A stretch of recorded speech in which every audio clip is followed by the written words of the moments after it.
વડોદરા શહેરમાં ગયા મહિને 16 જુલાઈના રોજ રથયાત્રા તહેવાર ઉજવવામાં આવેલ તે દરમિયાન કેટલાક ભક્તજનોના સોનાની ચેન તેમજ મંગળસૂત્ર જેવા દાગીનાની ચોરી થઈ. અમે એક ગેંગ આઈડેન્ટિફાઈ કરેલી. આ ગેંગ રાજસ્થાન હરિયાણાની બોર્ડરની છે કે જેને બાવરિયા ગેંગથી વિખ્યાત છે. અને આ બાવરિયા ગેંગને અમે કુલ 9 આરોપીઓને આઈડેન્ટિફાઈ કરેલા, જે પૈકી આ 9 આરોપીઓ પૈકી 2 આરોપીઓ અલવર રાજસ્થાનથી ક્રાઇમ બ્રાન્ચ વડોદરા શહેરને પકડીને અત્રે લાવેલ છે. અને તેમની પાસેથી 4,60,000નો મુદ્દામાલ કે જેમાં કુલ આ સિવાય અન્ય 7 આરોપીઓ પોલીસ પકડથી દૂર છે, તેને પકડવા જુદી જુદી ટીમો કાર્યરત છે. ભૂતકાળમાં પણ આ લોકો રાજસ્થાનની અંદર પકડાયેલ હોવાની માહિતી મળેલ છે.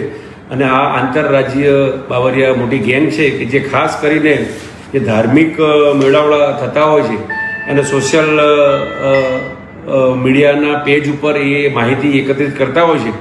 અને એ આધારે આ જગ્યા ઉપર વડોદરા શહેરમાં આવ્યા હતા અને એમણે ગુનાનો અંજામ આપેલો છે. વધુ પૂછપરછ ચાલુ છે. એકંદરે અમે બીજા ગુના ડિટેક્ટ થયા તેવા